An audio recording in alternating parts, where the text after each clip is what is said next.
va commencer la séance. Donc, c'est une semaine de webinaire qui abordera la question des difficultés d'accès au logement des plus démunis. Cet événement partenarial est organisé par un concours avec le concours. Oh là là, il marche mal. Pardon, alors il y a eu un petit problème au niveau de, je crois, de l'accès à une personne. Anne? Oui, ok. Désolée, un petit problème technique. Donc, je reprends, désolée. Donc, c'est un événement partenarial organisé par Un Toit pour tous avec le concours et le soutien de partenaires acteurs du logement et de l'accompagnement. APSIS, l'association des bailleurs sociaux en Isère, dont nous avons la chance d'accueillir Pascal Clerc aujourd'hui, la Fondation Abbé Pierre, la Fédération des acteurs de la solidarité, la FAPIL, la Fédération des acteurs par l'insertion par le logement, le groupement des possibles et de nombreuses autres associations qui se sont mobilisées pour faire vivre cet événement. Cet événement est articulé autour de 4 thèmes. Mieux connaître les besoins sociaux pour agir, avec 2 conférences qui se sont tenues lundi sur les oubliés des politiques sociales et les impacts de la crise sur les plus précaires et les mal logés. Je vous encourage à aller visionner les replays qui sont d'ores et déjà disponibles via le site d'Un Toit pour tous. Vous pourrez aussi télécharger des cahiers concernant ces 2 thématiques. Le deuxième thème qu'on a souhaité aborder dans le cadre de cet événement concerne le logement social. Est-ce qu'il permet de loger les plus vulnérables? C'est la question qu'on a posée à nos intervenants. Donc, sur ce thème, et pour débattre des grands enjeux de la production de logements sociaux, nous avons eu la chance d'accueillir mardi des intervenants de qualité et je vous encourage à aller visionner le replay qui est également disponible via le site d'Un Toit pour tous. Et aujourd'hui, nous avons aussi la chance d'avoir un retour d'expérience et la parole des élus sur ce sujet de la production du logement social. Le troisième thème qui est abordé dans le cadre de cette semaine concerne l'accompagnement social lié au logement. Donc pour les plus vulnérables, il peut y avoir des besoins d'accompagnement en parallèle. Et pour aborder cette question, une conférence s'est tenue mardi pour aborder les grands enjeux de l'action sociale. Et pour aborder les choses de manière un peu plus concrète, un webinaire a abordé la question de l'accompagnement vu par les bailleurs sociaux qui s'est déroulé hier à 14h. Et ce matin, on a eu le retour d'expérience de 2 expériences grenobloises, Totem et Un chez soi d'abord, qui aident les personnes vivant à la rue à accéder directement à un logement. Enfin, la dernière thématique concerne l'attribution des logements, comment on s'organise pour attribuer ces logements et est-ce qu'ils sont attribués aux plus vulnérables. Donc, pour aborder cette question, elle a été expliquée avec brio hier à 16h15, avec également des intervenants de qualité. Et cet après-midi, un focus sera réalisé sur la location active. Donc, comme je vous l'ai dit, n'hésitez pas à aller consulter les replays de ces webinaires qui se sont déjà déroulés. Et je vous encourage à vous inscrire à la séance de clôture qui fera la synthèse de cet événement et débattra des grands enjeux avec la présence de grands témoins, notamment René Dutré, secrétaire au Haut Comité pour le logement des personnes défavorisées, Florent Guéguen, qui est le directeur de la Fédération des acteurs de la solidarité, Evelyne Guéras, qui est administratrice au sein de la FAPIL, et Isabelle Rueff, de l'Union sociale pour l'habitat. Et enfin, dernière information, et je passe la main à notre animateur de la séance, la Grenoble-Alpes Métropole a ouvert la conférence intercommunale du logement, la CIL. Cette séance est la première du nouveau mandat et ce sera l'occasion de présenter les partenariats et les grands enjeux de 2021 relatifs aux politiques sociales du logement. Enfin, je vous rappelle les règles du jeu. Donc, nous sommes dans un format webinaire. Donc, tous vos micros sont éteints, c'est normal. Donc, ne soyez pas inquiets. En revanche, vous pouvez prendre la parole en levant la main et nous, on vous donnera un accès au micro. Donc, on ouvrira votre micro et dans ces cas-là, vous pourrez vous exprimer comme dans une visio classique. De préférence, utilisez le module Q&R, questions et réponses. Ça en facilite le traitement et la prise en compte pour échanger avec les intervenants. Si vous voulez vous exprimer, donc levez la main, on trouvera une solution pour que vous puissiez prendre la parole. Et enfin, si vous voulez plutôt témoigner, et donc on ouvre la caméra, signalez par message et on vous basculera en mode conférencier pour que vous puissiez aussi avoir la caméra. Voilà, c'est plus agréable de savoir qui parle et de mettre un visage. Donc, n'hésitez pas aussi à nous le signaler. À nous le signaler. Bon webinaire à toutes et à tous. Je passe la parole à l'animateur de cette séance, dont on a le plaisir d'accueillir Michel Delafosse, qui est administrateur à Un Toit pour tous. Michel.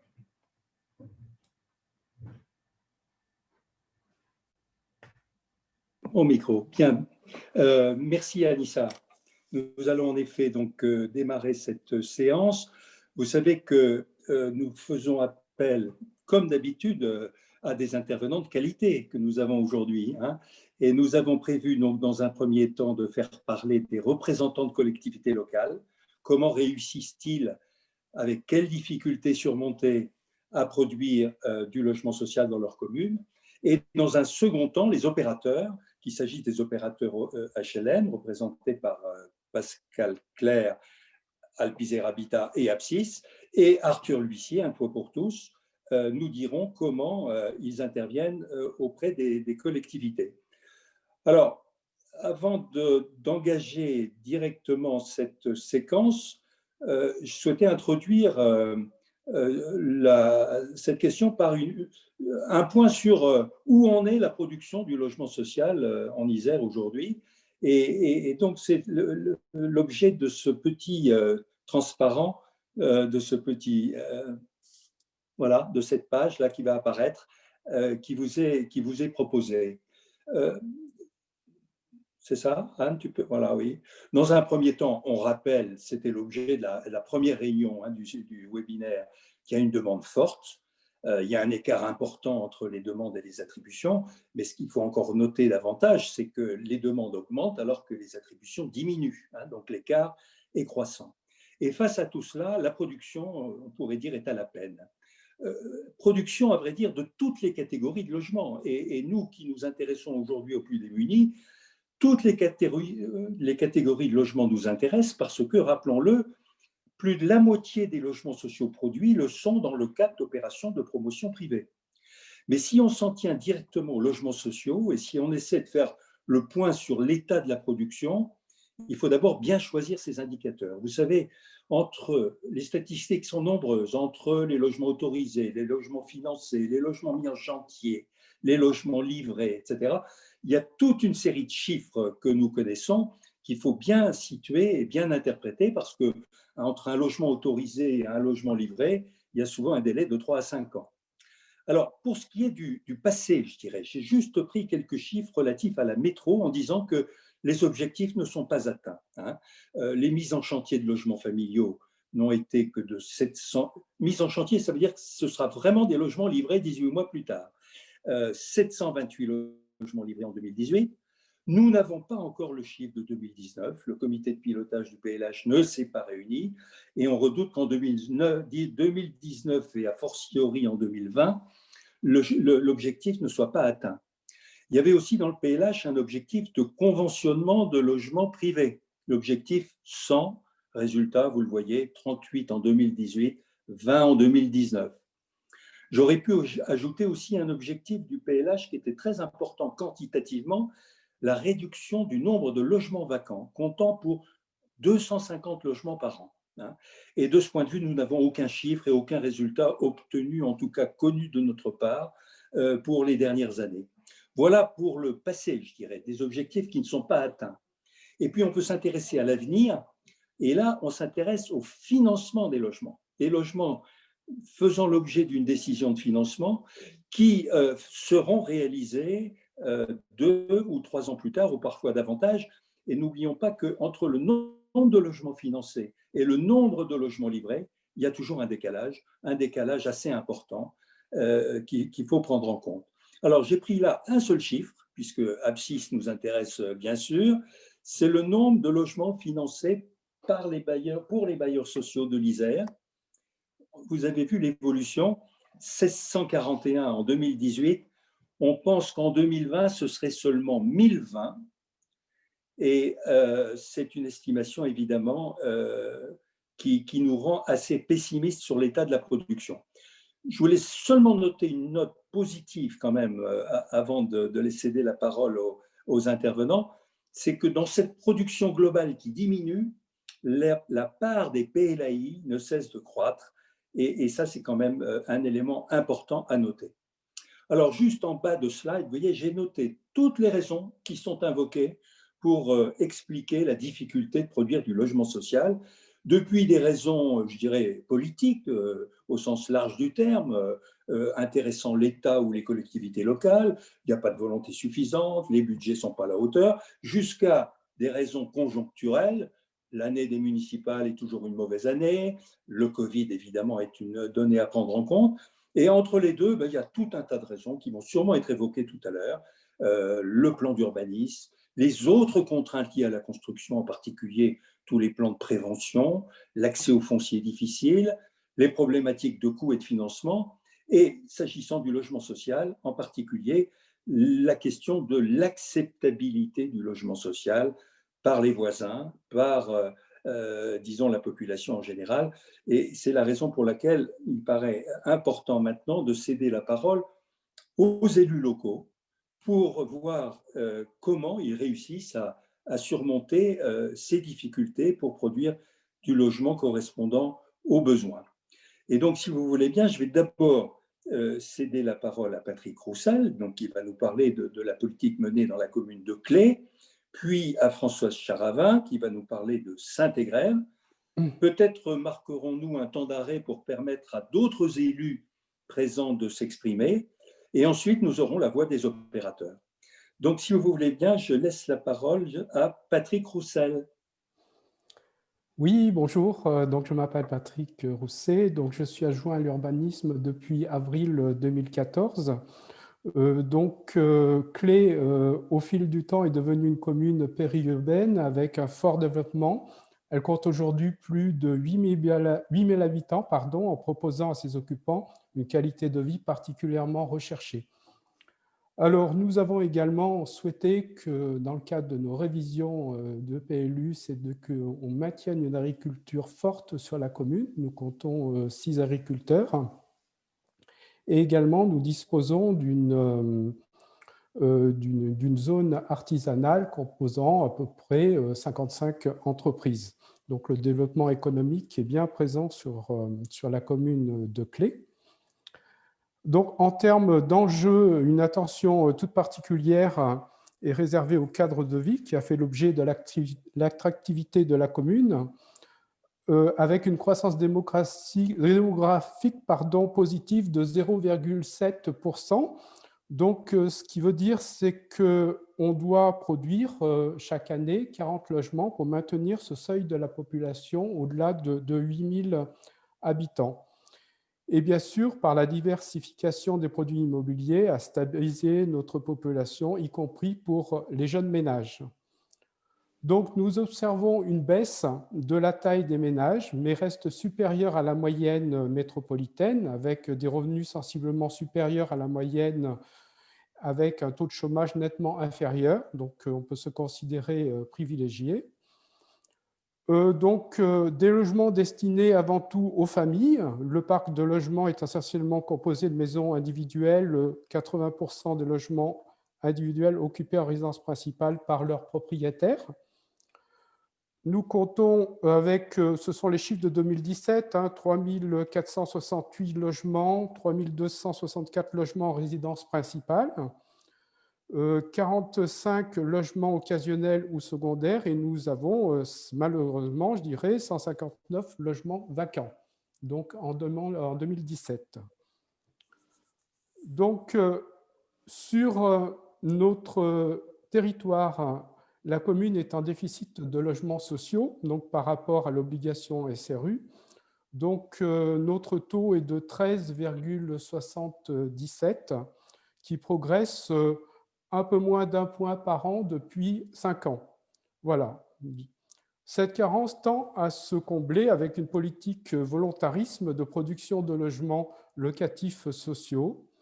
Or, cette ambition se structure notamment autour de 5 secteurs en OAP que nous avons souhaités, répartis sur le territoire communal avec un pourcentage de logements sociaux de 40% et donc 40% de PLAI.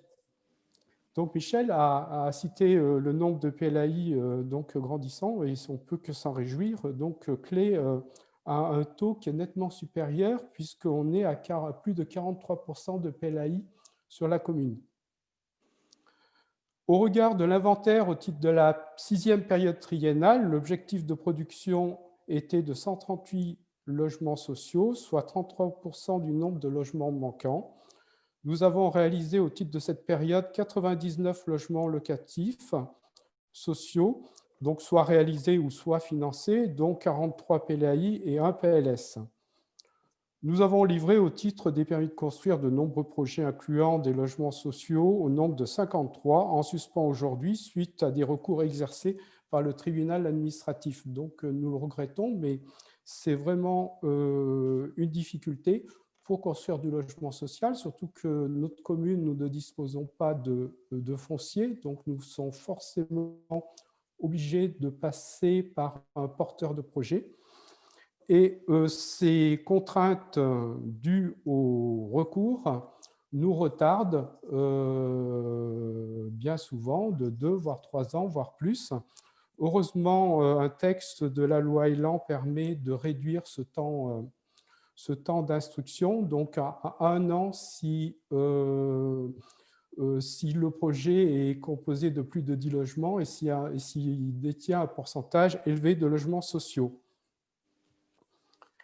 Alors, nos actions donc, sont constantes depuis la première situation de mise en carence pour répondre aux obligations de la loi SRU, donc à savoir la mise en révision du plan local d'urbanisme instauré dès 2017, l'obligation d'intégrer 35% de logements sociaux dès la construction du 3e logement et la création de secteurs de projet avec un taux de 40% de logements locatifs sociaux est imposé à toutes les opérations. Pour rappel, ces règles ont été reprises au sein du PLUI de la métropole grenobloise. Donc, nous avons signé également un contrat de mixité sociale avec des objectifs inscrits, l'implication dans la démarche de développement du PLH 2019-2022 et une prise d'engagement ferme, des démarches de travail constantes avec l'ensemble des partenaires et bailleurs sociaux, que ce soit pour la création de nouvelles opérations ou le conventionnement dans l'existant, le soutien financier des opérations via les aides à l'équilibre déductible de la pénalité SRU, donc on a le droit de déduire les aides apportées aux logements sociaux. Donc ces aides sont déduites année N+2. Donc, nous disposons d'un taux de PLAI supérieur à la minimum demandé, ça je l'ai déjà évoqué. Et enfin, des opérations de conventionnement dans l'existant avec le centre-bourg ayant des préservations du patrimoine et développement du parc social, dont les logements Un toit pour tous que nous avons souhaité attribuer à Un toit pour tous. Et nous avons un nombre de 8 logements sur la commune actuellement. Et donc, on est en cours de rénovation de l'ancienne cure pour accueillir 3 logements en PLAI supplémentaires. Voilà, donc je tenais à dire que nous avons certes des difficultés, mais avec la volonté, on arrive à créer du logement social dans nos communes. Ce n'est pas forcément très facile et pas très compris. En tout cas, en 2014, quand je suis arrivé, il a fallu, avec les services, bien sûr, de la commune et de la métropole, expliquer pourquoi on mettait en révision notre PLU, que ce n'était pas une contrainte, mais c'était une obligation. Mais on l'a surtout vécu comme une balle à saisir. Voilà, donc on a souhaité inscrire nos actions dans un parcours résidentiel permettant d'aider les locataires en fonction de leur niveau de revenu et par rapport à la taille de la famille. Voilà, donc ces démarches pour nous sont positives. Ce qu'on peut regretter, je l'ai dit tout à l'heure, ce sont ces droits de recours qui sont exercés, mais bon, c'est la démocratie. Hein. Et donc, voilà ce que je voulais dire. D'autres difficultés aussi, c'est pour trouver un bailleur concernant les petites opérations. Il nous arrive d'avoir dans un projet, les projets de 1 à 5 logements sociaux, il est très, très difficile de trouver un bailleur social qui veuille bien s'engager. On peut le comprendre parce que non seulement le coût de la construction, mais également la gestion à long terme de ces logements pour des opérations de 2 à 3 logements rend difficile la façon dans sa gestion. Voilà. Mais on reste très positif. Oui.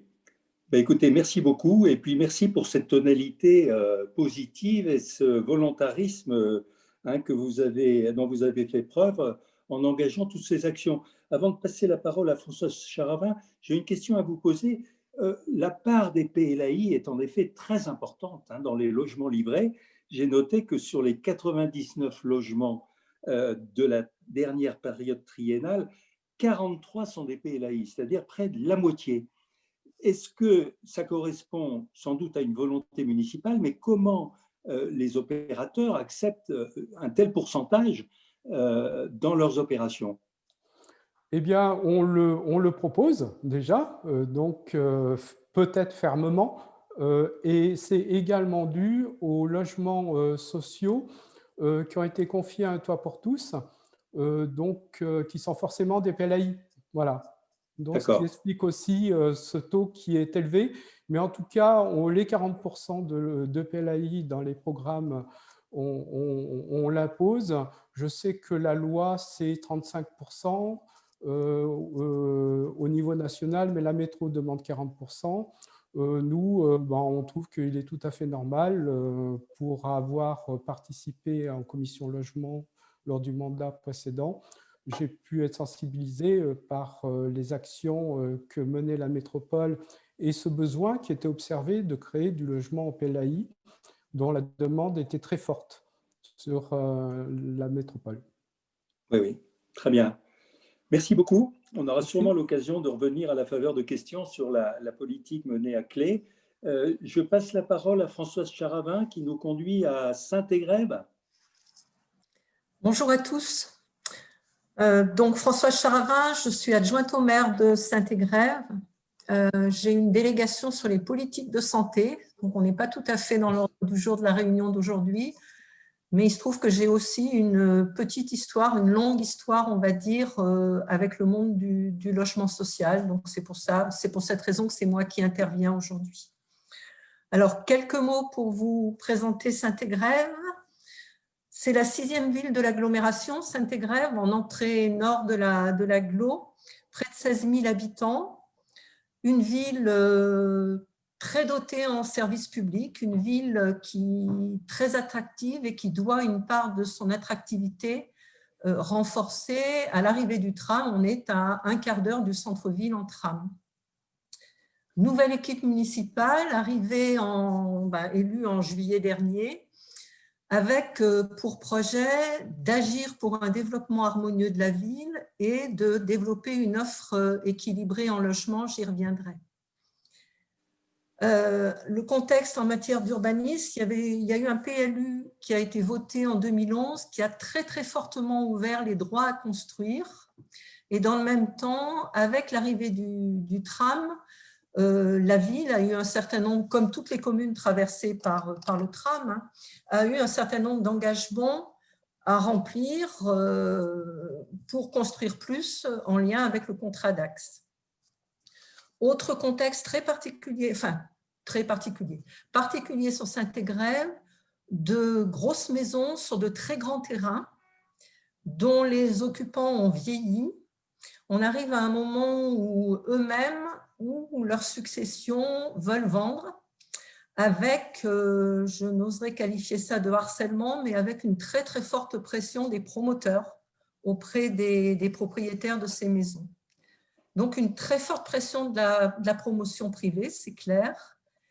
Et dans le même temps, du coup, une forme d'inflation du coût des terrains sur la commune. On arrive à des niveaux de prix qui sont qui sont très élevés et qui vont devenir inabordables pour le logement social, sauf dans le cadre de dispositifs particuliers.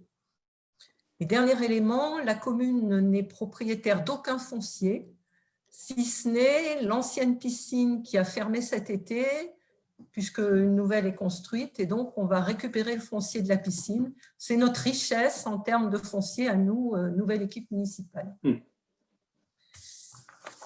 Alors, en termes de logement, au jour d'aujourd'hui, on a, pour maintenir le niveau de population, il nous faut entre 80 et 100 logements construits par an. On a à l'heure actuelle plus de 600 logements qui sont soit en chantier, soit à l'étude, soit sur des livraisons, ce qui est énorme. Alors, en termes de livraison, quand on cible les livraisons, 2021, ça devrait être 50 logements. Et si on continue jusqu'à 2024, une opération de 230 logements, et 2025, on a un chiffre de 45, mais ce ne sont que les opérations qui sont connues à ce jour. Donc, une très forte pression, mais et j'y reviendrai, l'important, c'est de qualifier la nature de cette pression-là. Alors, en termes de logement social, il y avait un gros retard, et l'ancienne municipalité, on le reconnaît, a rattrapé en très grande partie ce retard, puisqu'en 2019, on est à 19,5 en taux SRU. Quand on estime le taux SRU début janvier 2020, on devrait être aux alentours de 22%. Donc, c'est certain, il y a eu un rattrapage conséquent d'un retard en logement social pendant les derniers mandats. Par contre, et j'insiste là-dessus, et c'est vraiment important, ce qui a été construit, notamment dans le dernier mandat, c'est uniquement, sur le dernier mandat, c'est uniquement des opérations en mixité dans des opérations de promotion privée. Et pas de foncier identifié directement à des bailleurs. Et si on prend l'exemple de certaines opérations de promotion privée, il y en a une qui va se livrer prochainement à côté du cinéma, à côté de l'avant-scène. On est sur, il n'y a pas 100 logements, mais prenons une opération de 100 logements, 35% de logements sociaux, 65% de logements privés. Sur ces 65% de logements privés, il y a 70% d'investisseurs. Donc, on se pose la question à la fois du devenir de ces copropriétés qui sont ainsi créées. On sait très bien que les bailleurs sociaux ont plus de difficultés à suivre leur parc quand ils sont dans des parcs en copropriété. Bien sûr, ils ont moins la main sur la façon dont ça se passe. Et on a un certain nombre d'inquiétudes quant au devenir de ces copropriétés dans 9 ans. Dans 9 ans, les investisseurs en question vont revendre. On se pose la question de la façon dont ces copropriétés vont vivre dans les années à venir et surtout, comment elles vont muter au terme des opérations de défiscalisation. Et puis, on a un certain nombre de lots diffus dans des copropriétés. Alors, il y en a qui ont été achetés par Un Toit pour tous. Il y a eu dans une copropriété un fléchage vers Actis qui a acheté des lots en PLAI à une certaine époque. Alors voilà, on arrive, nous, nouvelle équipe municipale, dans ce contexte-là. Comment ça se passe? Donc, en début de mandat, quand on est arrivé en juillet, depuis juillet, je ne sais pas combien de promoteurs on a rencontrés, mais voilà, c'est sans arrêt. Quand on est arrivé, il y avait plusieurs opérations très, très engagées, dont une très grosse opération de plus de 280 logements, permis de construire obtenu et recours des tiers purgés. Donc, c'est typiquement une opération sur laquelle on n'a aucune marge de négociation avec les promoteurs. Pour information, il y a du logement social dans cette opération. Les 2 immeubles de logements sociaux sont ceux qui sont placés les plus près de la voie SNCF. Je m'arrêterai là. De nombreux autres projets qui étaient en attente et du coup, dans les rencontres qu'on a depuis quelque temps avec les promoteurs, on s'appuie très très fortement sur la nouvelle OAP paysage du PLUI qui permet notamment dans des zones pavillonnaires de bien prendre en compte l'environnement. Quand on rencontre les promoteurs de la même façon, on négocie pas à pas avec eux une meilleure intégration des projets. On négocie avec eux la forme architecturale, on demande souvent d'arrêter les toitures terrasses au dernier étage, de revenir à des formes de pente de toit. On travaille sur la qualité du bâti, on travaille sur la préservation d'arbres, sur le nombre de logements. On insiste sur la qualité environnementale. Et puis, une des premières choses qu'on a fait début juillet, c'est de demander la préemption d'une opération de 19 logements qui était située dans un quartier essentiellement qui vivait bien, sans souci. Et on a demandé donc la préemption de cette opération pour une opération 100% logement social et on va participer au financement. Je ne vous cache pas qu'il y a eu quelques réactions parce que c'est un peu nouveau dans une façon de faire. On vient de faire la réunion publique en visio. Ça s'est plutôt bien passé avec la limite de la visio, bien sûr, dans ce cadre-là. Et nos objectifs, on travaille avec l'agence d'Urba et la métro sur la révision du prochain PLUI au niveau de Saint-Égrève. On ne remet pas en cause ce qu'on appelle le fuseau d'intensification urbaine, c'est-à-dire toute la zone qui est le long du tram. Par contre, on sera à nouveau très vigilant sur la qualité des opérations. Un point fort du PLUI sur cette zone le long du tram, c'est que les immeubles sont en retrait par rapport à la rue, ce qui n'était pas le cas du PLU précédent. On travaille sur une demande de modification du zonage sur les zones qui sont en pied de chartreuse pour passer de ce qu'on appelle alors UD2M à UD3, c'est-à-dire pour obtenir passer de R+2 à R+1, on est dans des petits bourgs proches du massif de la Chartreuse et pour demander plus de pleine terre dans les opérations. Et de la même façon, sur la modification du PLUI, on va demander la préservation d'espace pour du maraîchage, pour des jardins partagés. Et on travaille à l'inventaire d'éléments de bâtis remarquables, d'espaces arborés remarquables. Ça, c'est dans la révision du PLUI. Plus généralement, moi, j'ai pour habitude de dire qu'on ne construit pas simplement des boîtes. Il faut prendre en compte qui va habiter, il faut prendre en compte quel type de personnes on veut loger. Donc, bien entendu, on veut continuer à produire du logement social. On souhaite, et on en parle aux promoteurs quand on les rencontre, qu'ils vendent à plus de propriétaires occupants. Alors, les prix sont relativement élevés des logements sur Saint-Égrève. C'est sans doute plus facile de vendre à des investisseurs qui défiscalisent, mais on insiste sur la nécessité pour nous de permettre à des familles de s'installer sur Saint-Égrève. On veut travailler sur des projets d'accession sociale. On a en tête peut-être 2 projets d'habitat participatif. Donc, l'idée, c'est bien de diversifier l'offre sur la commune. On veut rester en veille également sur la possibilité d'intervenir sur des lots diffus, sur la production de PLAI en lots diffus. Et puis surtout, mais c'est un peu notre ADN, on veut travailler en concertation avec les habitants dès le lancement, enfin dès l'amont des opérations. Il ne s'agit pas pour nous de venir leur présenter un projet fini. Alors pour l'instant, c'est un peu ce qu'on fait parce qu'on hérite d'opérations qui avaient déjà été travaillées. Mais notre idée, c'est bien de travailler avec les Saint-Égrévois en amont des opérations.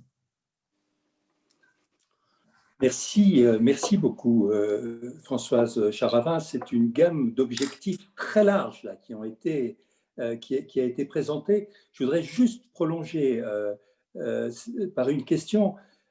L'enjeu du foncier à Saint-Égrève est particulier. Vous avez bien évoqué l'augmentation du prix. Et ce problème se réglait par le fait que les logements sociaux étaient toujours dans des opérations mixtes, promotion, logements sociaux. La volonté que vous avez de pouvoir développer des opérations 100% logements sociaux, de taille modeste, mais ça va quand même poser un problème de financement du terrain. C'est la ville qui va combler la différence ? Alors, il y a la partie métro sur une partie du financement du terrain dans le cadre de préemption, sur de la décote. La ville a inscrit au budget 200 000 € par an de participation au montage de l'opération. Donc là, on est plus sur l'aide au bailleur à l'équilibre de son opération. Voilà. Et on sait bien que c'est sur la difficulté sur cette inflation de foncier durant les dernières années et sur le fait que la pression de la promotion privée auprès de vendeurs de grands terrains a fait grimper les coûts. Il faut qu'on utilise tous les outils possibles. Après, on continuera quand même sur des opérations en mixité. On ne va pas tout arrêter. Mais moi, j'ai pour habitude de dire que la mixité, elle s'entend pas forcément. Enfin, on me rétorque que la mixité, elle est à l'immeuble. Ce n'est pas vrai. La mixité, elle est sur un quartier, elle est sur un territoire, elle est en fonction de la façon dont le quartier vit, etc. Et de petites opérations de logements sociaux peuvent très bien s'insérer dans les quartiers. Ce que je n'ai pas soulevé, c'est la question de l'acceptabilité. Vous l'avez évoqué tout à l'heure. Il y a un gros travail à faire là-dessus. Voilà. Merci. Alors, à ce stade de notre rencontre, peut-être serait-il intéressant de donner tout de suite la parole à quelques participants ou à quelques élus, puisque le séminaire s'appelle « La parole aux élus ». Et puis, dans un second temps, disons, nous aurons l'exposé des deux opérateurs. Y a-t-il des questions des participants directement aux élus ou y a-t-il des élus qui souhaitent intervenir?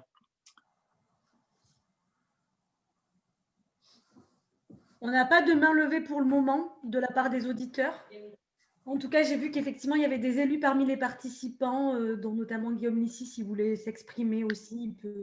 Il peut lever la main pour s'exprimer s'il le souhaite. Vous m'entendez? Eh bien, allons-y. Oui. Allons-y. Oui, donc Guillaume Lissi, donc je suis le maire de Cessiné-Parisé depuis 4 mois maintenant et je suis le maire d'une commune qui est carencée et qui a 11% de logements sociaux, mais qui est une commune qui n'est pas un ghetto de riches, qui est une commune très équilibrée dans laquelle on a, selon les analyses des besoins sociaux, 20 à 25% de la population qui relève des minima sociaux. Mais on a peu de logements sociaux, mais beaucoup de copropriétés qui sont fragilisées avec des publics qui le sont également.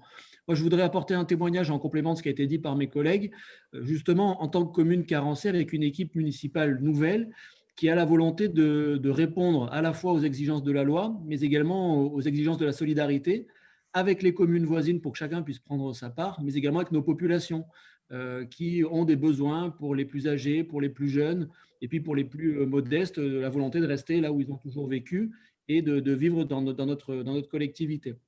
Donc, on a de nombreux freins et qui ne sont pas forcément simples. Je voudrais dire que la volonté de l'État, elle se manifeste notamment par tout le panel de la carence. Nous, cette année, on devrait payer une amende de l'ordre de 600 000 €.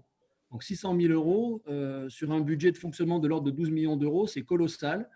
Et on devrait la payer à ce niveau-là, malgré nos demandes auprès de l'État. On va voir s'ils entendent nos propositions et nos remarques. Nous n'avons plus le droit de préemption qui est confié par l'État à la métropole et nous ne pouvons quasiment plus affecter les logements. Tout cela est fait par d'autres que nous. La carence est une sanction qui est forte et que nous percevons parfois comme injuste parce que nous assumons un bilan qui n'est pas le nôtre. Donc, pour essayer de faire face à cela et pour assumer les responsabilités que j'évoquais tout à l'heure, eh bien, nous marquons une volonté de faire. Mais cette volonté de faire, elle est empêchée par de nombreux éléments, notamment par la prise en compte des risques. Et c'est sur ce point en particulier que je voulais intervenir parce que nous sommes une commune qui est soumise à un plan de prévention des risques d'inondation qui gèle une grande partie de la plaine et qui rend les constructions tellement complexes, tellement difficiles qu'elles en sont financièrement insupportables pour beaucoup. Et nous sommes face à une double injonction contradictoire de la part de l'État qui nous demande de construire et de répondre à nos obligations, mais qui par ailleurs nous interdit de construire et même d'expérimenter dans certaines zones. Pour ceux qui connaissent Cessiné-Parisé, c'est une zone qui est une zone de plaine dans laquelle on a 90% de notre habitat et puis une zone de coteaux qui va jusqu'à la Tour-Sans-Venin, donc quasiment au niveau du Vercors, du parc du Vercors. Sur la zone de plaine, eh bien, il y a plus de 50% qui est concerné par les interdictions, donc on est en difficulté. Là où on pourrait construire, le foncier est extrêmement cher. Et comme il nous faut montrer une volonté d'agir, eh bien nous allons, comme l'a dit Françoise Charavin, sur des opérations à 100% de logements sociaux, sur des petites opérations avec la même conception de la mixité à l'échelle du quartier et de la ville, mais 100% de logements sociaux, y compris sur des petites opérations, eh bien ça pose des questions de faisabilité financière. Donc pour nous, c'est extrêmement compliqué et malgré la volonté très marquée, très affirmée, eh bien on a à la fois le risque, on a à la fois la question des coûts et puis l'acceptation sociale, l'acceptabilité sociale, comme cela a été évoqué par mes collègues. Parce que quand on va sur un terrain, et même si dans le quartier, il y a 1000 logements et un logement social, quand on fait 10 logements sociaux sur une seule parcelle, on nous dit, mais faites de la mixité. Donc, c'est parfois compliqué à entendre, mais on peut effectivement comprendre que certains voudraient qu'on fasse autrement. En tout cas, nous, on a la volonté de faire, de bien faire, mais il faut qu'on soit entendu à la fois par l'État et accompagné par les bailleurs, parce que quand on nous demande d'aller acheter des terrains dans les parties les plus cossues de la collectivité et que on préempte entre 600, 700, 800 000 euros, 1 million d'euros, et qu'on nous demande de faire 5, 10, 15 logements sociaux, bah, financièrement, on ne sait pas faire. Donc, on a envie, on souhaite pouvoir porter un visage équilibré qui intègre cela, et l'OAP paysage est un vrai outil, et je rejoins ce qu'a dit Patrick tout à l'heure. Par contre, il y a une situation particulière qu'il convient, à mon avis, d'entendre. Bien, merci beaucoup, monsieur le maire. Là, c'est une situation qu'on pourrait qualifier de particulière par rapport aux deux villes qui ont été présentées précédemment. Y a-t-il d'autres élus qui veulent intervenir à ce stade? Et ensuite, on donnera la parole à nos deux intervenants opérateurs. Et tous ceux qui ont posé des questions pourront les poser tout à l'heure et auront les réponses, bien sûr. Non? Alors, écoutez, je vous propose tout de suite de passer au troisième exposé qui est prévu dans le cadre de notre journée. Et je vais passer la parole à Pascal Clerc, qui va, disons, à la fois au nom avec son expérience d'Albizer Habitat, mais peut-être en élargissant un petit peu son propos à l'ensemble des bailleurs sociaux, nous dire comment, dans le contexte des communes tel qu'il a été décrit, un contexte très variable, hein, on l'a vu, les organismes de logement social peuvent relever le défi de la construction de logements sociaux. Pascal. Oui, bonjour. Donc effectivement, ce défi, ça fait de nombreuses années que nous le relevons, puisque aujourd'hui, l'ensemble des bailleurs sociaux gèrent sur le territoire de l'Isère près de 90 000 logements, et nous en produisons en moyenne à peu près 1700 par an. Enfin, ça, c'était jusqu'à avant cette année 2020, qui, comme cela a été dit, va présenter un déficit de production. Mais nous avons donc dans nos missions d'intérêt général, bien évidemment, la construction neuve de logements sociaux, de logements abordables, hein, destinés aux plus modestes, et également leur entretien. Alors, bien sûr que à ce produit logement, entre guillemets, peuvent être associés de nombreuses autres constructions, hein. On n'est pas uniquement des constructeurs de logements. On peut venir également associer à nos programmes des locaux d'activité, des commerces, et c'est souvent souhaitable, hein, d'ailleurs, puisque nous souhaitons intervenir en général en centre-ville, en centre-bourg. Et donc, l'intégration de commerce en rez-de-chaussée vient souvent dynamiser un programme. Et par ailleurs, donc, on s'adresse également à un public très varié, puisque nous pouvons construire du logement familial pour loger donc, des familles, mais également nos programmes peuvent s'adresser à des étudiants, à des seniors, à des personnes ayant des handicaps. Nous pouvons faire des foyers logements. Donc, vous le voyez, une diversité d'interventions qui nous est possible de mettre en œuvre, à la fois en locatif, mais également en accession sociale. Et ça, c'est important également. On parle beaucoup de mixité, on parle beaucoup d'intervention avec les promoteurs privés. Nos intervenants l'ont dit. Et donc, faire de l'accession, c'est aussi un plus pour nous. Donc, comme cela apparaît au niveau du diaporama, plusieurs niveaux dans le cadre du logement social, plusieurs produits, donc plusieurs niveaux de loyer, vous le voyez. On a parlé du PLAI, également des PLAI adaptés qui sont produits depuis quelques années, du plus, du PLS, du PLI. Donc, en fonction des ressources de nos habitants, nous avons de nombreux produits qui s'adaptent aux demandes des communes, parce qu'on l'a bien vu, tout part des communes, que ce soit la volonté de construire, le foncier, mais également, il faut avoir en tête également les besoins des communes. C'est extrêmement important que les communes analysent leurs besoins en termes de produits logements. Et donc, nous avons à notre arc plusieurs cordes pour répondre à ces besoins. Alors, sur la diapo suivante, juste un petit rappel pour situer donc, assez rapidement la manière dont nous étudions une opération. Nous avons beaucoup parlé de foncier précédemment, mais voilà, donc on doit définir un programme. Tout cela, on le définit avec la commune, c'est aussi important. Quelle typologie, quelle surface, quelle performance on attend de nos bâtis. Aujourd'hui, on s'oriente, on se doit de livrer des programmes environnementaux, entre guillemets, des programmes économiques en termes d'énergie, des programmes qui allient la biodiversité, qui donnent accès à des espaces verts. Bref, beaucoup de qualités sont attendues au sein de nos programmes. Et donc, nous les construisons vraiment en collaboration avec les équipes municipales. Nous définissons ensemble les loyers des logements, les loyers des annexes sur la base d'un prix de revient de projet. Et c'est à ce moment-là qu'intervient un plan de financement avec l'ensemble de nos financeurs, puisque ce sont quand même de nombreux prêts que nous mobilisons pour cela. Une mise de fonds propres de plus en plus importante de la part des bailleurs.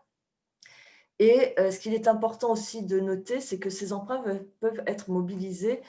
Et là, l'appui des communes est possible à ce niveau-là, dans le cadre des garanties à ces emprunts, parce que si les communes ou les comités de communes ne nous apportent pas la garantie d'emprunt, ça veut dire que nous la sollicitons par ailleurs et nous la payons. Donc, c'est là aussi une aide que les communes peuvent apporter à l'opération. Donc, tout cela crée un beau melting pot et ça nous permet, dans un bilan d'exploitation, de mettre en regard l'ensemble des dépenses liées à ce projet. On l'a dit, si le foncier est onéreux, ça va augmenter. Donc, vous le voyez sur cette diapo-là, les charges foncières, c'est de l'ordre de 20 à 30%. Alors, charges foncières, ça ne veut pas dire uniquement coût du foncier. Il y a évidemment tous les aménagements que l'on peut y faire, les travaux de voirie, une démolition, par exemple, une dépollution. Bien évidemment, les coûts de construction, ce sont la majorité, ce qui constitue la majorité de notre prix de revient, et puis quelques honoraires. Et donc, en face, vous le voyez, nos programmes, ce sont 75% d'emprunts, des subventions qui sont assez réduites et des fonds propres qui sont en hausse. Alors, tout cela est accompagné d'une fiscalité propre, puisqu'il y a quand même des aides de TVA à taux réduit sur les PLAI de la part que nous permet l'État. Et donc, tout cela nous conduit à monter notre projet. Alors, aujourd'hui, on se tourne vers des modèles économiques qui sont un peu différents parce que ça a été abordé précédemment. C'est vrai que cette équation-là, elle est vraiment très complexe à mener. Les prix de revient des opérations sont en forte hausse. Aujourd'hui, on peut dire qu'on est sur l'ensemble du département de l'Isère, entre 1 850 € du mètre carré TTC de surface utile à 2 365. Bien évidemment, ça dépend du secteur. Quand on travaille en zone 3, c'est-à-dire périurbaine, on est dans les prix les moins chers, plutôt autour de 1 800 – 1 900 €. Et sur les territoires très urbains, notamment la métropole grenobloise, mais pas que, donc ces coûts augmentent. La durée, alors quelle capacité on a pour accroître cette production? Alors on peut travailler, vous le voyez, sur de nombreux composants, à la fois du prix de revient, mais également du plan de financement. Le foncier a été beaucoup évoqué. C'est vrai qu'on a l'habitude de dire que c'est le nerf de la guerre. Sans foncier, pas d'opération, quelle qu'elle soit, que ce soit du logement privé ou du logement social d'ailleurs.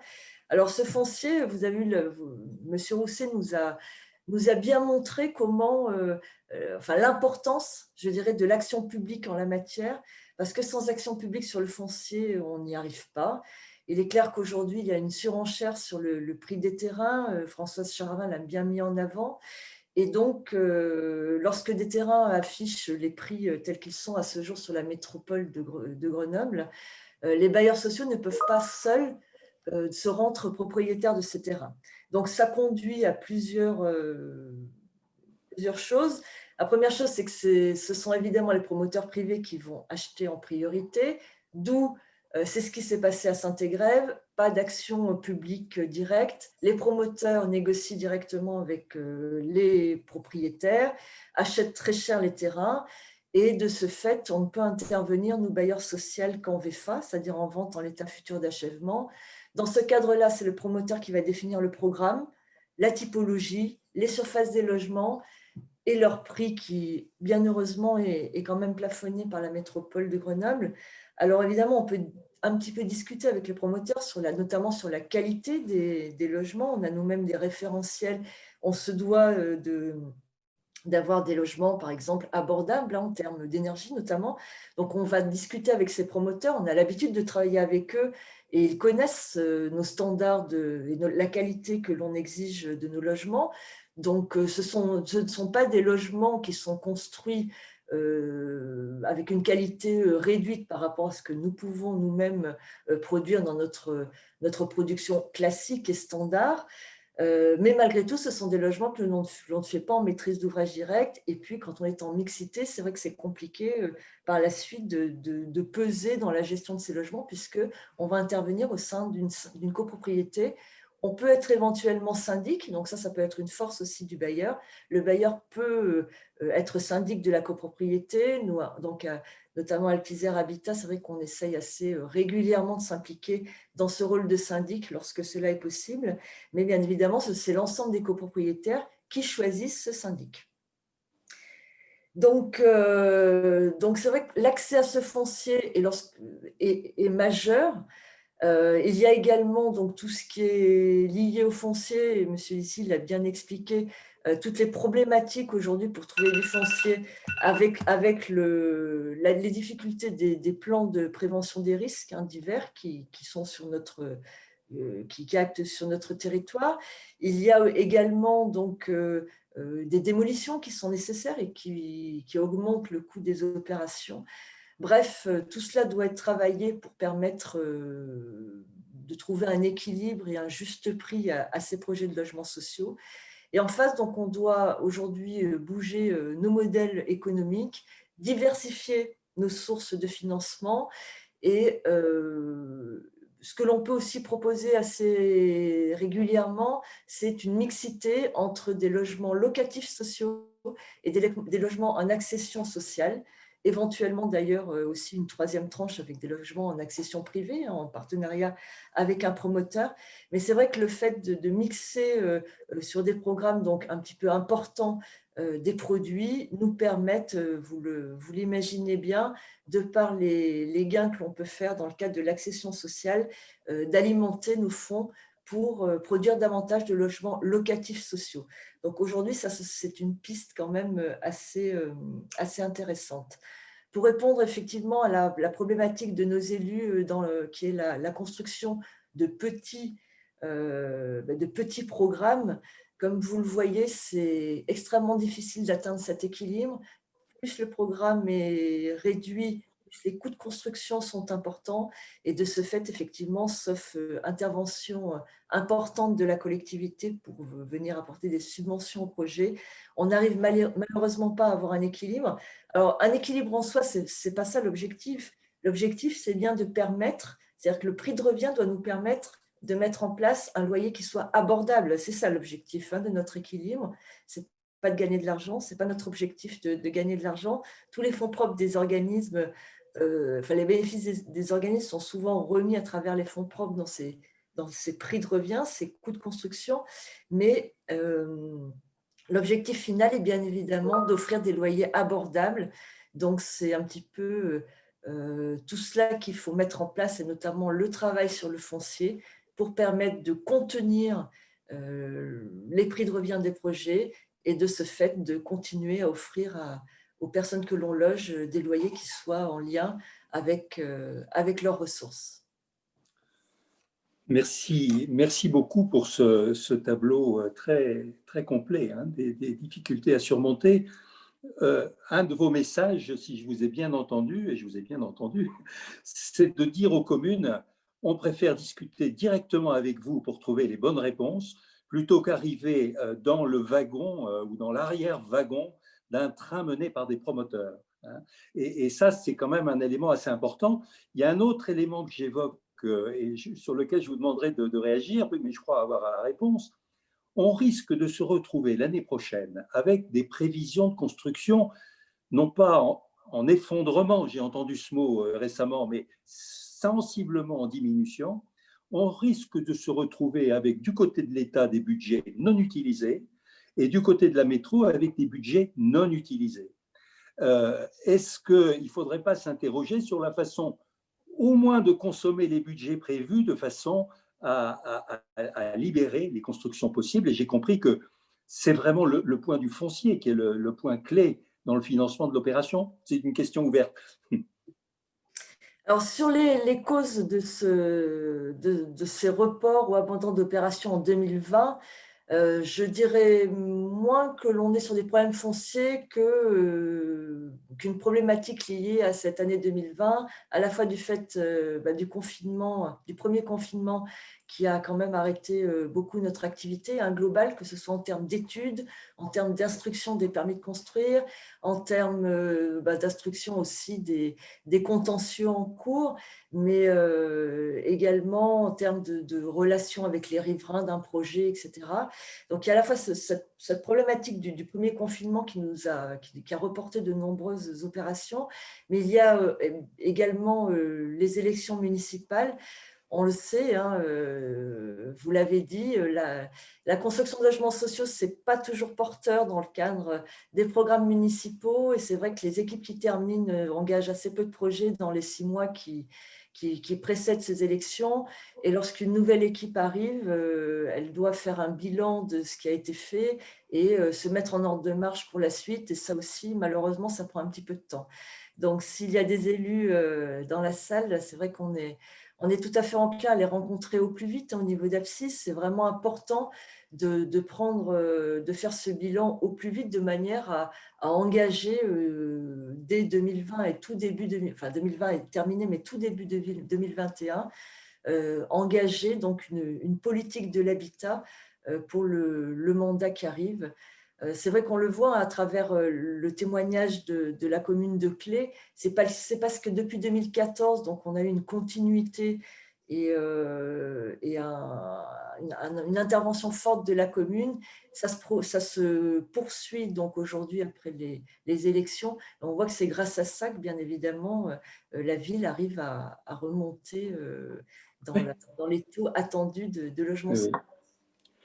Merci beaucoup, Pascal Clerc. Il y a certaines questions qui sont posées, je crois qu'on va y répondre, mais je vous propose de donner la parole dès à présent à Arthur L'Huissier qui va terminer ainsi les présentations que nous avions prévues. Arthur L'Huissier. Oui, bonjour à tous. L'idée, c'est de vous faire un petit zoom spécifique sur une production spécifique, complémentaire à celle des bailleurs classiques qui étaient présentés par Pascal et qui peut venir utilement compléter le paysage sur nos communes et nos territoires. Donc, si Anne, tu veux bien avancer la production. Donc aujourd'hui, un toit pour tous mobilise 2 modes de production de logements sociaux dans le diffus. Donc la première spécificité, on parlait de la taille des opérations. On fait que des opérations individuelles, c'est-à-dire quasiment logement par logement, selon 2 modalités. Une modalité d'acquisition-réhabilitation par l'intermédiaire d'une coopérative, un toit pour tous développement, qui est un bailleur social. Et on fait aussi des opérations de conventionnement de logements de propriétaires privés dans le cadre de la réglementation ANA, qui permet à des propriétaires privés de nous confier leur logement pendant 6 ans, 9 ans ou plus, en s'engageant à plafonner le loyer. Tous ces logements-là, les deux modes de production, sont gérés ensuite par notre agence immobilière à vocation sociale et qui bénéficie d'une gestion locative adaptée de proximité pour accueillir les ménages les plus précaires de l'agglomération, puisqu'on a choisi de mettre ces deux modes de production, entre guillemets, de logements sociaux uniquement, je dis bien uniquement, à destination des plus fragiles. Donc, on ne fait que du PLAI et même aujourd'hui presque que du PLAI adapté dans les opérations d'acquisition-réhabilitation, et on essaye de faire le plus possible de logements conventionnés très sociaux dans la captation de propriétaires privés. Parfois, on fait du conventionnement social, grosso modo. Ce qui change, c'est le niveau de loyer auquel le propriétaire plafonne son logement. Ces productions, pour nous, elles sont intéressantes et complémentaires, je le disais, parce que, évidemment, elles ne permettent pas de faire du volume. C'est en ça que ce n'est pas la réponse à l'ensemble de la problématique, et c'est en ça que c'est tout à fait complémentaire avec ce qui a été présenté comme des opérations plus classiques des bailleurs. Elles ont un avantage important, c'est la réactivité. Un propriétaire privé qui veut conventionner, qui nous appelle aujourd'hui, en 3 mois maximum, ça fait un logement social sur la commune, et s'il n'y a pas de travaux. S'il y a des travaux, c'est un peu plus long. Et sur une production d'acquisition-réhabilitation, si nous, on acquiert un logement maintenant, en 24 mois en général maximum, le logement est livré et avec un locataire dedans. Donc, ça peut permettre d'enclencher des dynamiques le temps que puissent se monter des opérations qui sont plutôt à 3 ans, 5 ans en moyenne sur des opérations de plus grande ampleur faites par nos collègues bailleurs. Et puis, ça permet aussi d'aller travailler la mixité, puisqu'on peut s'intégrer dans tous les quartiers, y compris ceux où il n'y a pas de foncier, et y compris les quartiers les plus favorisés, pour y intégrer des logements pour les plus défavorisés. Donc, d'accélérer un petit peu aussi les enjeux de cohésion sociale et de mixité qui sont posés par les différentes lois liées à l'attribution qui vous ont été expliquées dans les différents webinaires à cet effet. J'insiste sur le fait que ces productions sont comptabilisées dans les objectifs SRU de la commune. Bien sûr, les opérations d'acquisition-réhabilitation, comme un logement classique d'un bailleur social, mais tous les conventionnements que pourraient faire les propriétaires privés sont également pris en compte dans les objectifs SRU de la commune, comme un logement social plein et entier. Et comme ça a déjà été abordé, tout soutien des communes à ces modes de production sont déductibles des amendes SRU. Et donc, il y a un investissement potentiel qui peut être fait sur ces types de production, au même titre que sur l'opération qui a été présentée à Saint-Égrève, faite par un bailleur classique. Ça, c'est le cadre général. Donc, juste pour rentrer un tout petit peu dans le détail des deux productions et avant de vous laisser la parole, donc Anne, si tu veux bien avancer. Sur la foncière, donc la coopérative, un toit pour tous développement, je vous l'ai dit, elle ne produit uniquement des logements très sociaux, avec un cahier des charges assez offensif, uniquement des PLAI adaptés. On est à 5 € le mètre carré aujourd'hui en production, uniquement dans le diffus, hors quartier politique de la ville et dans des emplacements attractifs, uniquement lot par lot. Allez, au maximum, on va être à 2 ou 3 logements sur un lot, vous allez le voir sur certains types de production. Mais sinon, on va plutôt, production classique, acheter un logement dans un immeuble pour en faire un logement social à l'intérieur. Du logement de qualité, on est systématiquement sur des niveaux de réhabilitation assez importants. On est soutenu notamment par la Fondation Abbé Pierre dans le cadre de son programme Toi d'abord, qui nous oblige à aller assez loin dans la qualité de réhabilitation que l'on met en place. Et puis, très très important, évidemment, on l'a dit, après il y a la question de la gestion. On a les moyens de faire une gestion locative adaptée, ce qui est essentiel pour pouvoir gérer ce type de production et être au plus proche des publics selon leurs besoins. Ça, c'est pour la partie production de logements sociaux. J'ai mis quelques photos après, Anne, si tu peux nous les passer. Ah oui, une illustration pour vous donner, évidemment, on n'est que sur le diffus, donc chaque point égale un logement et pas un ensemble de logements. Ça vous donne un petit peu la répartition géographique sur laquelle nous sommes présents aujourd'hui, sans surprise, les zones de l'aire urbaine où on a le plus de problématiques sur le foncier et peut-être le plus de besoins sociaux en termes de volume. Donc, on est en bleu sur les PLAI, en violet les PLAI adaptés, donc c'est super PLAI, qui sont aujourd'hui essentiels de notre production.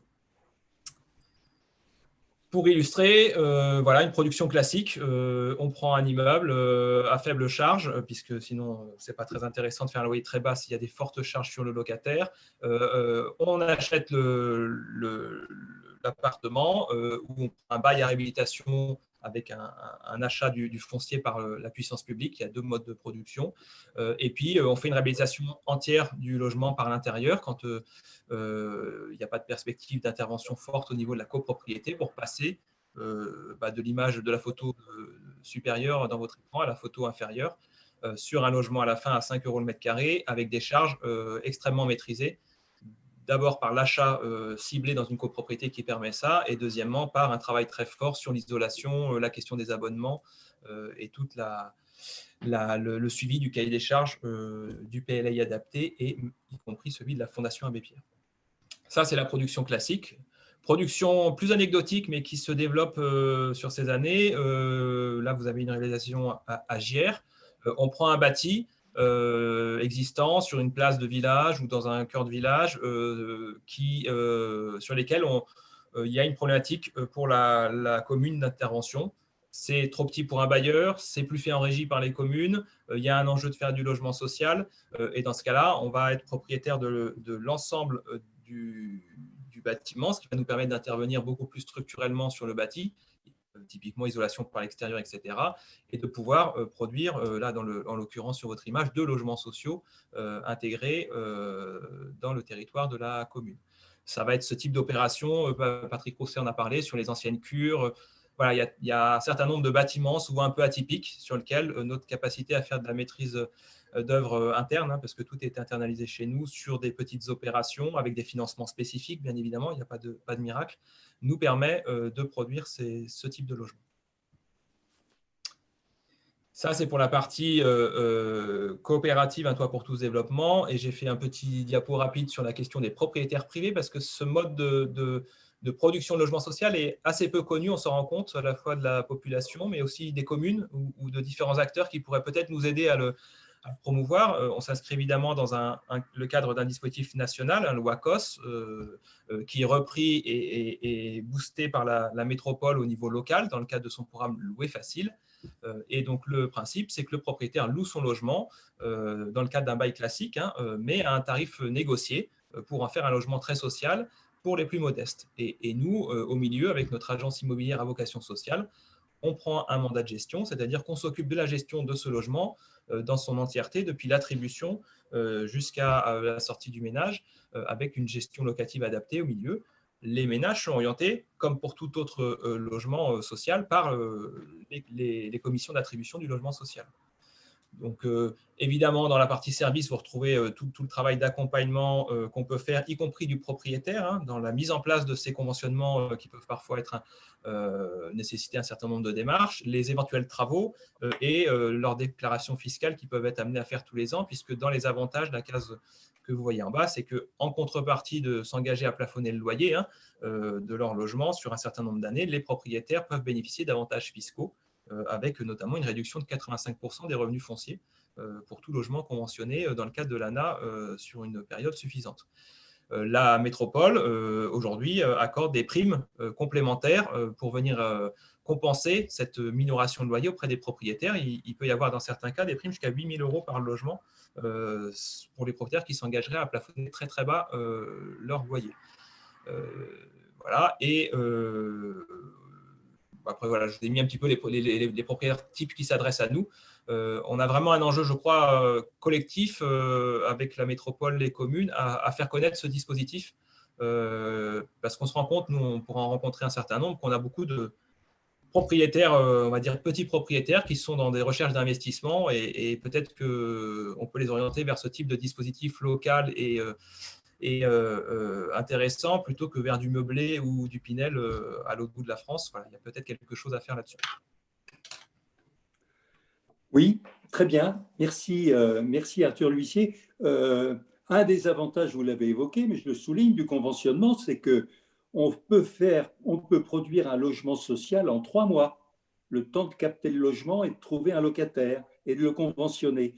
Alors qu'évidemment, le logement social classique suppose un processus qui peut durer de 3 ans à 5 ans. Alors, nous avons beaucoup de questions et maintenant le temps est venu d'essayer d'y répondre et d'introduire l'échange. Parmi toutes les questions posées, j'ai vu plusieurs thèmes. Il y en a un sur tout ce qui concerne la concertation et l'acceptation des logements sociaux. Il y a d'autres questions qui renvoient plutôt à la problématique foncière. Et puis enfin, on nous parle beaucoup de BRS. Il faudra qu'on précise ce qu'est le BRS. Alors, sur l'aspect concertation, on nous demande, bon, en quoi la concertation en amont facilite-t-elle l'acceptabilité du logement social? Je concentre deux questions en une et j'ai envie de la poser à Françoise Charavin parce que c'est elle qui a évoqué ce sujet. Françoise? Oui. Arriver devant des habitants avec un projet tout ficelé, un projet tout présenté, c'est pas une solution. Plus on sera en amont des projets, notamment sur des opérations 100% logement social, hein, mais on demande aussi aux promoteurs d'arriver le plus tôt possible en amont du projet. C'est échanger avec les habitants, c'est expliquer ce qu'est le logement social. Voilà, quand on indique qu'il s'adresse à 70% de la population, c'est un grand raccourci, mais c'est ça. C'est permettre aux habitants de s'approprier le projet, de laisser une marge de manœuvre aux habitants sur, pas forcément sur le nombre de logements, mais sur les espaces extérieurs. Voilà, je suis convaincue que plus on arrivera en amont, plus on pourra discuter, plus on pourra expliquer et plus on démystifiera en quelque sorte ce que peut être le logement social ou le logement en général, parce qu'on a ces problématiques sur toutes les opérations sur la ville. Oui, merci. Peut-être. Ça n'a pas que sur le logement social. Hein. Bien sûr. Ouais. Bien sûr. Peut-être qu'on pourrait poser la même question à M. Roussel, parce qu'il nous a exposé une politique menée depuis plusieurs années, et un des participants nous demande est-ce qu'on voit maintenant les fruits être récoltés de cette concertation qui dure depuis plusieurs années et qui doit ou non faciliter l'acceptation du logement social? Monsieur Roussel est déconnecté. Ah. Oui, il a rencontré un problème. Il a rencontré un problème. Eh bien, peut-être qu'on pourra le retrouver tout à l'heure. Il y a d'autres questions sur le foncier. Et là, préemption du foncier. Est-ce que les villes sont prêtes à préempter du terrain si elles le peuvent? Et puis, il y a une question en amont de tout cela qui est posée, je crois, par M. Duru. Il y a dans l'agglomération l'établissement public foncier. N'a-t-il pas fait des préemptions permettant de développer le logement social? Où en est la situation de l'EPFL et comment le ressentent les communes? Je ne sais pas qui peut répondre à cette question aujourd'hui. Alors, il se trouve que je suis administrateur de l'EPFL au titre de mon mandat de conseillère métropolitaine. Oui. Mais un tout nouvel administrateur de l'EPFL, hein, je découvre. On a un organisme qui a un stock important de logements bâtis, de fonciers qui ont été préemptés depuis des années, qui parle aujourd'hui de déstockage. Donc, il faut qu'on soit un peu vigilant sur la façon dont tout ça va être déstocké. Sur Saint-Égrève, il y a quelques opérations qui ont été préemptées, effectivement, en lien avec le PFL. Ce qu'il faut avoir en tête, c'est qu'on ne préempte pas à n'importe quel prix, que la préemption, elle a un coût de toute façon, que le terrain, il a un prix. Si on a pu faire préempter l'opération dont je vous parlais tout à l'heure assez rapidement pour permettre une opération 100% logement social, c'est que sur cette opération-là, le foncier, je ne vais pas dire qu'il n'était pas cher, mais il était un peu moins cher qu'ailleurs, on va dire. Que de toute façon, la préemption par l'établissement public foncier et la décote foncière qui peut être amenée par la métro, ça ne peut se faire quand même que sur des terrains à des prix raisonnables. Il n'y a pas de mystère là-dessus. Très bien. Et pour Saint-Égrève, si je peux compléter, ce qui a été préempté, alors il y a une très grosse opération qui a été préemptée il y a quelque temps sur laquelle nous, on aimerait bien plutôt faire des jardins partagés, du maraîchage et autres. Mais il y a aussi des fonciers économiques qui ont été préemptés. Et là, la nouvelle équipe qui arrive se pose la question du devenir de ces fonciers-là. Merci. Alors, une des réponses possibles au problème foncier, mais est-ce que ça renvoie vraiment à la question des logements locatifs sociaux? J'ai envie de poser la question à Pascal Clerc. C'est cette ce nouveau dispositif qui s'appelle le bail réel solidaire. Est-ce que les organismes de logement social ont examiné cette opportunité? Est-ce que les communes également commencent à s'en saisir? C'est une question que je vous pose, Pascal Clerc, dans un premier temps. Alors oui, c'est un produit nouveau, le bail réel solidaire, qui très rapidement permet un démembrement entre foncier et bâti. À savoir, il y a un organisme de foncier solidaire, l'OFS, qui reste propriétaire du terrain et qui cède par bail uniquement la partie bâtie du logement. Alors en fait, des OFS, donc il y en a plusieurs qui se sont créés sur la métropole de Grenoble. Déjà la métro a monté son propre OFS, mais également des bailleurs. Alpizer Habitat en est un. Donc nous sommes agréés OFS, nous pouvons mener en direct ces projets. L'avantage, c'est que la partie foncière que conserve l'OFS doit être financée par un prêt très long qui peut aller jusqu'à 80 ans. Donc c'est ça l'intérêt en fait, c'est que l'acquéreur, par exemple, puisque ça s'adresse quand même majoritairement à des opérations d'accession sociale, l'acquéreur va payer une redevance sur la partie foncière, mais la partie foncière étant calculée avec un amortissement de très long terme, sur 80 ans, tandis qu'il va mobiliser son propre emprunt auprès de la banque qui sera son partenaire, donc sur une durée plus courte pour la partie bâtie. Alors, si c'est étroitement lié au logement social, entre guillemets, c'est vrai que c'est un outil majeur, enfin ça va, je pense, devenir un outil majeur dans les propositions d'accession sociale que l'on peut faire. Et surtout, c'est que ces logements-là seront également comptabilisés dans le cadre SRU. Donc, c'est pour ça que souvent, on parle de BRS, on parle de logement social. En fait, par rapport à la comptabilisation SRU, donc c'est ensemble. Donc, ça peut permettre justement d'avoir des opérations mixtes. J'évoquais tout à l'heure ces opérations mixtes entre locatif social et accession sociale. Si l'accession sociale se fait en BRS, ça peut avoir plusieurs conséquences. Déjà, ça permet d'offrir aux accédants et donc de permettre un parcours résidentiel, d'offrir aux accédants des prix moindres, parce qu'on parle beaucoup de prix du foncier, mais bien évidemment, Françoise Charavin l'a bien dit, ça induit des prix de vente des logements privés excessivement élevés. Donc, ça permet de réduire les niveaux de prix de vente des logements et d'offrir une diversité, là encore, au niveau de l'accession, une diversité dans les prix proposés sur les différents territoires. Donc, merci. on espère beaucoup de ce produit. On est en train de faire de nombreuses études sur le territoire de l'Isère. Il y a plusieurs OFS qui travaillent à des projets très concrets qui ne manqueront pas de sortir, je pense, courant 2021. Ah, très bien, très bien. Quelles sont les autres questions qui restent en suspens? Il y en a de nombreuses encore, où il y a des remarques, où il y a des... Il y a une question sur le financement du logement, là. On nous dit que le logement social est bien financé dans la métro. C'est une question plus générale que j'ai envie de poser aux opérateurs. Est-ce que c'est l'absence ou l'insuffisance de financement qui limite leurs possibilités d'action aujourd'hui, ou est-ce que c'est plutôt, comme on l'a noté dans d'autres circonstances, le problème d'accès au terrain?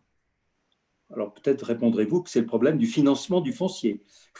Mais les subventions ont baissé, semble-t-il, sur les subventions de l'État, les subventions.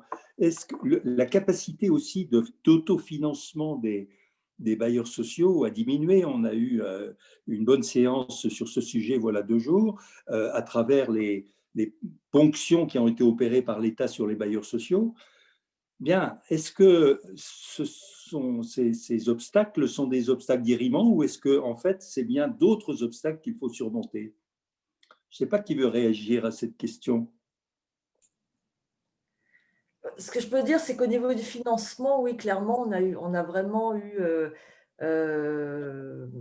en 20 ans, par exemple, si on repart dans les années 2000, par rapport à aujourd'hui, et puis même après d'ailleurs, hein, les fonds propres, les organismes ont commencé à investir des fonds propres dans les projets neufs à partir à peu près de 2005.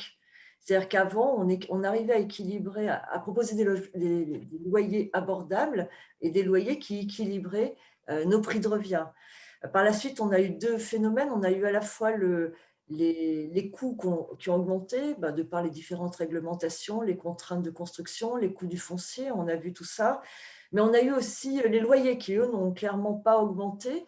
C'est vrai que c'est un objectif majeur de maintenir des loyers abordables. On a les APL aussi, hein, qui n'augmentent pas du tout, voire qui ont baissé récemment. Donc, les loyers, il est évident qu'on ne peut pas les augmenter si les APL ne suivent pas. Tout ça est étroitement lié. Et donc, on voit bien qu'on a eu une espèce de dérive, en fait, entre nos projets dont les coûts de revient n'ont pas cessé de croître, les subventions qui n'ont pas cessé de diminuer, et les loyers qui, eux, sont restés constants. Et donc, je crois que c'est ce grand écart qu'on mesure aujourd'hui, et c'est bien la difficulté à laquelle nous sommes confrontés sur chaque programme lorsqu'on l'étudie à ce jour. Oui, oui. Merci. Merci. Alors, Patrick Roussel est à nouveau parmi nous et j'en profite pour lui poser la question qu'on a failli lui poser tout à l'heure, qu'il a peut-être entendue. C'est la question de l'acceptation du logement social. On a noté qu'à Clé, ça fait de nombreuses années, au fond, que vous tenez des réunions pour expliquer dans chaque quartier, à l'occasion du PLUI, la nécessité de prévoir des opérations de logement social. Est-ce que vous avez noté au cours du temps que ce logement est mieux accepté?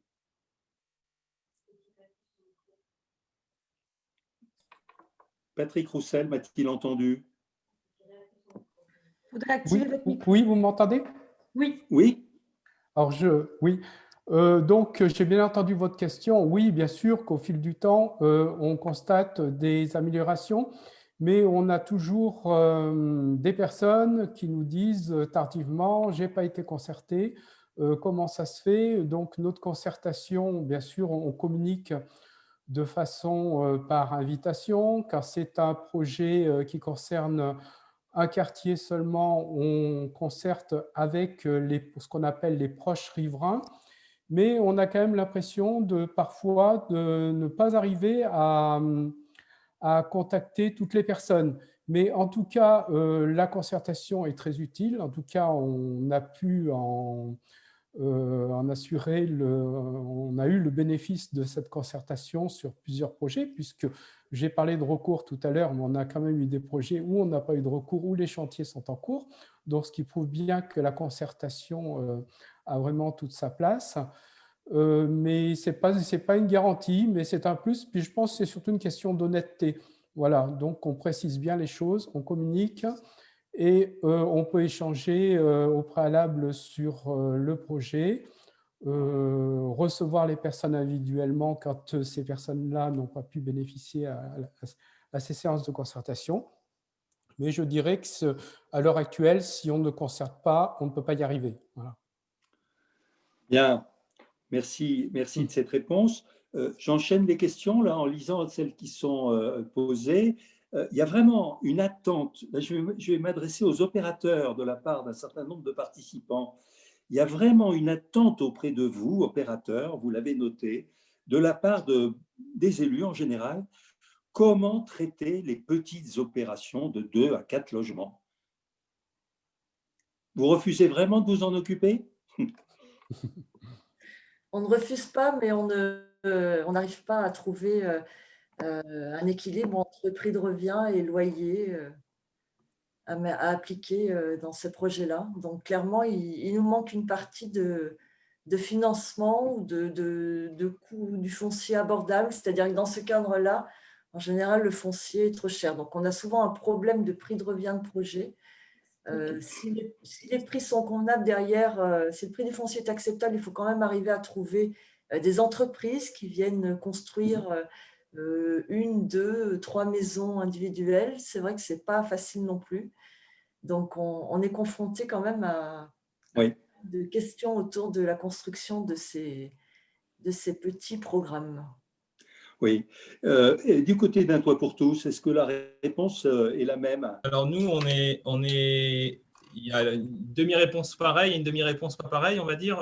Sur la partie réhabilitation, on est équipé pour, c'est-à-dire que nous, on ne sait pas faire des gros immeubles. Par contre, réhabiliter 1, 2, 3, 4 logements ou un petit bâti comme on a vu tout à l'heure, on a l'équipe qui est spécialisée là-dedans et on a du coup toute une batterie d'artisans qui travaillent régulièrement avec nous tout au long de l'année. Donc, on sait faire. On sait faire du sur-mesure, du cas par cas et maîtriser, y compris le coût des travaux, la qualité et le coût des travaux. Voilà. Sur la partie coût de l'opération, effectivement, il n'y a pas de miracle.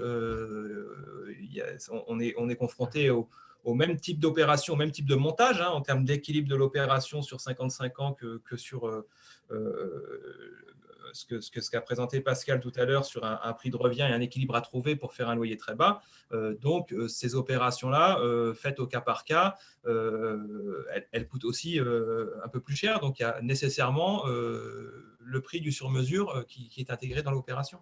Il n'y a pas de miracle. Donc, et après, ça va être très variable selon les communes et selon le prix du foncier dans la commune. Donc, il y a des communes où on va dire, les financements classiques permettent quasiment d'arriver à boucler l'opération. Il y a des communes où il y a besoin d'un appui plus important sur la question du foncier et de la décote foncière. Donc, oui, on est limité, c'est-à-dire que si on voulait doubler le modèle et en produire pas 25 mais 50 par an, il faudrait qu'on trouve un changement d'échelle dans les soutiens qui nous sont donnés aujourd'hui. Oui, merci, merci pour cette réponse. Nous avons une participante qui a levé la main et qui souhaite prendre la parole. C'est Madame Montagnier, je crois. Est-ce qu'on pourrait lui donner le micro? Bonjour, vous m'entendez? Oui.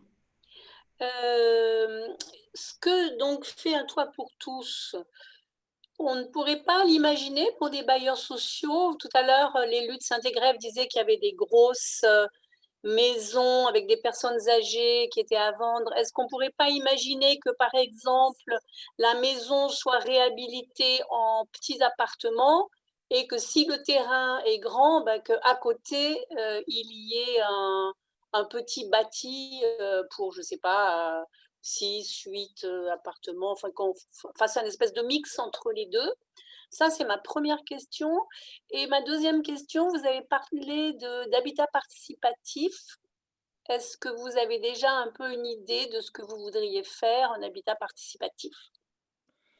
Merci pour cette double question. La première, c'est la densification. Comment on peut faire dans un tissu pavillonnaire et puis le lancement d'opérations d'habitat participatif. C'est une question pour Saint-Égrève, Françoise de Charavin. Oui, alors sur l'habitat participatif, je vais commencer par l'habitat pavillonnaire, enfin par les grandes maisons, enfin ou des maisons sur des grands terrains. J'ai envie de dire pourquoi pas, mais on arrive à la même question de l'équilibre de l'opération, c'est-à-dire ce qu'attend le propriétaire de la vente de sa maison ou de son terrain. L'intérêt pour la commune, c'est qu'on peut préserver un bâti ancien qui a souvent, alors qui n'a pas toujours, mais qui peut souvent avoir une certaine valeur avec autre chose sur la parcelle. Mais le prix de vente attendu par le propriétaire, ça sera le même. Le pire, c'est les prix de vente, c'est méchant ce que je veux dire, mais les prix de vente attendus par les successions, quoi.